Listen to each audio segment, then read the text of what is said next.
Kalau ngomongin sepak bola, mungkin kita akan sepakat bahwa Eropa merupakan kasta tertinggi bagi sepak bola dunia. Nah, hal ini karena Eropa sendiri merupakan tempat berlangsungnya bagi liga-liga dengan kasta tertinggi juga. Dan selain itu, negara-negara Eropa sendiri seringkali mendominasi di gelaran Piala Dunia. Mereka seringkali banyak yang masuk ke babak 16 besar. Dan untuk gelaran turnamen sepak bola antar negara selain Piala Dunia, Piala Eropa atau Euro itu menjadi salah satu ajang yang bisa dibilang cukup bergengsi atau kedua setelah Piala Dunia. Dan ini dibuktikan dengan banyaknya penonton dari luar Eropa yang menyaksikan Piala Eropa. Jadi kalau misalkan ada Piala Copa America ataupun Piala Afrika atau Piala Asia, itu kayaknya kalau kita tidak suka banget dengan timnya, kita ya nggak akan nonton. Kayak misalkan contohnya di AFC yang kemarin itu yang Indonesia masuk ke 16 besar. Aku yakin setelah Indonesia gugur di babak 16 besar, itu kayaknya tidak sedikit orang yang berhenti untuk menonton Piala Asia tersebut. Nah, ini berbeda dengan Euro yang biasanya kalau Euro ini kita seringkali menonton bahkan sampai final. Jadi ya selain juara Piala Dunia, kita juga banyak tahu siapa juara di Piala Eropa. Ya, begitulah kira-kira saking bergengsinya Piala Eropa ini. Nah, selain itu Liga di Eropa pun menciptakan banyak pemain bintang seperti Lionel Messi dan Cristiano Ronaldo. Nah, makanya oleh sebab itu dikatakan bahwa puncak karir dari seorang pesepak bola yaitu bermain di Eropa. Jadi sejago apapun pemain sepak bola, kalau misalkan dia belum bermain di Eropa, di Liga Eropa, ya itu bisa dibilang ya tidak sehebat itu. Nah, dengan segala macam kemajuan Eropa untuk sepak bolanya, ternyata ada sebuah fakta yang bisa dibilang ya merupakan sebuah anomali, yang dimana ternyata ada satu negara di Eropa yang menjadi juru kunci bagi peringkat dunia FIFA.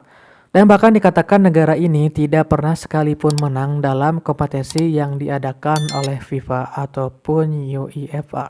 Dan nama dari negara tersebut adalah San Marino.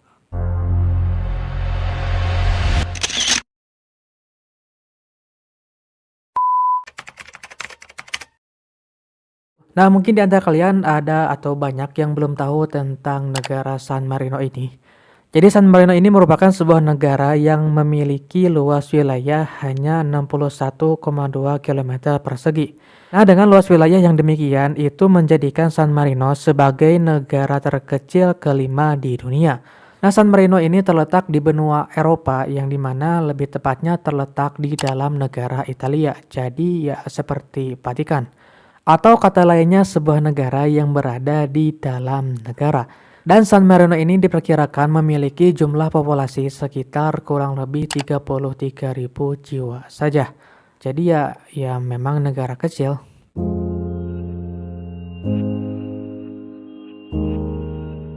Dan San Marino ini juga merupakan anggota dari FIFA dan juga UEFA. Nah, San Marino ini sebenarnya sudah memiliki asosiasi sepak bola sejak tahun 1931.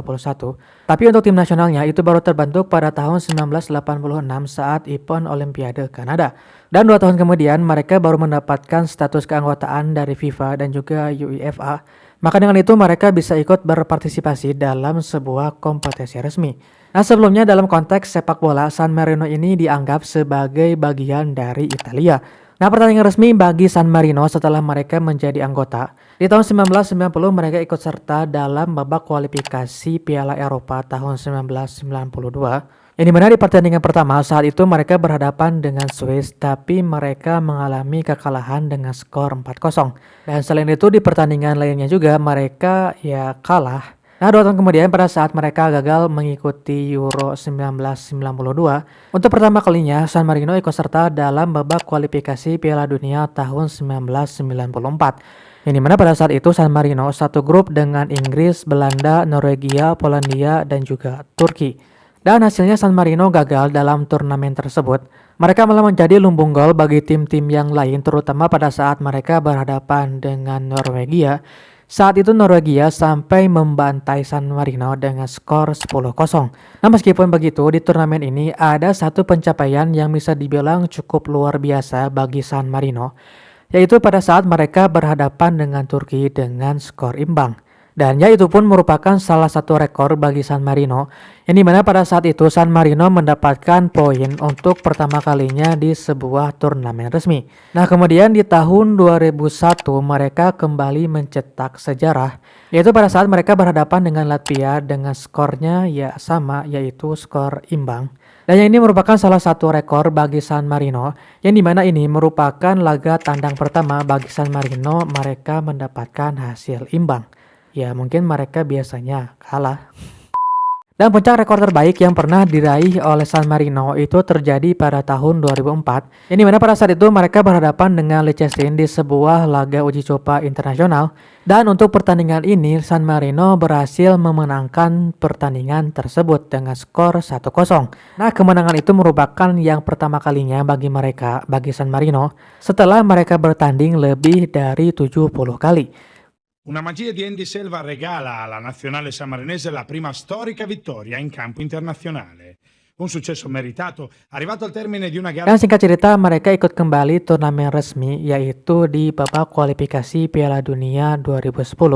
Tapi sayangnya hasilnya ya sama, mereka tetap gagal di turnamen tersebut. Nah saat itu dikatakan rekor terbaik bagi San Marino yaitu pada saat mereka berhadapan dengan Finlandia dengan skor 1-0 dan mereka kalah. Dan selain itu untuk rekor terburuk mereka saat itu berhadapan dengan Belanda yang dimana mereka pun kalah dengan skor 11-0.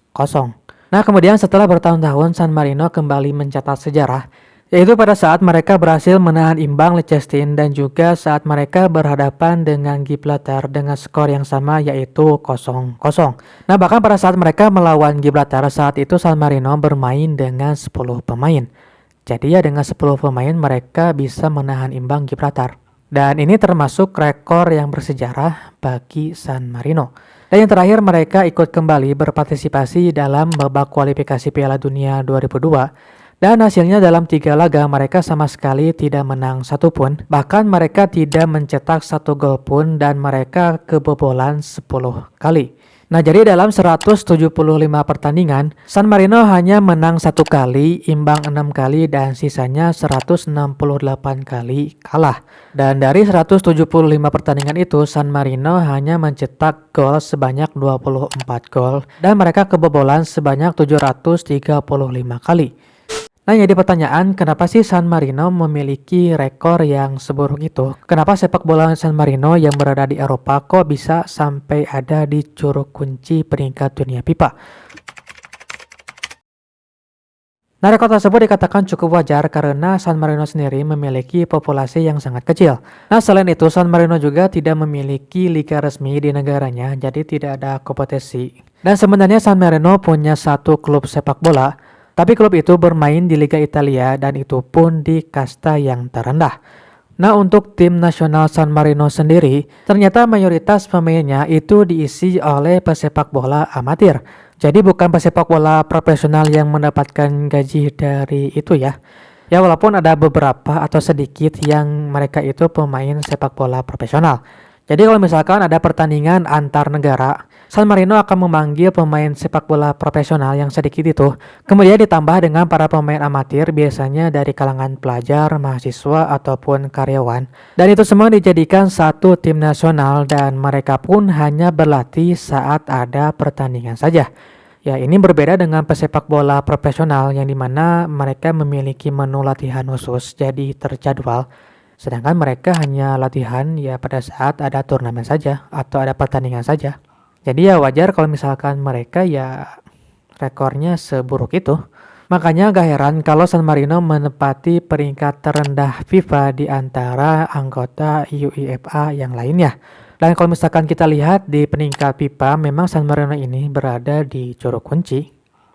Tapi yang menarik meskipun mereka dianggap sebagai tim yang sangat lemah, itu bukan berarti mereka layak untuk disepelekan. Nah karena status San Marino sebagai tim yang terburuk, hal itu malah menjadi tekanan bagi negara manapun yang akan bertanding melawan San Marino.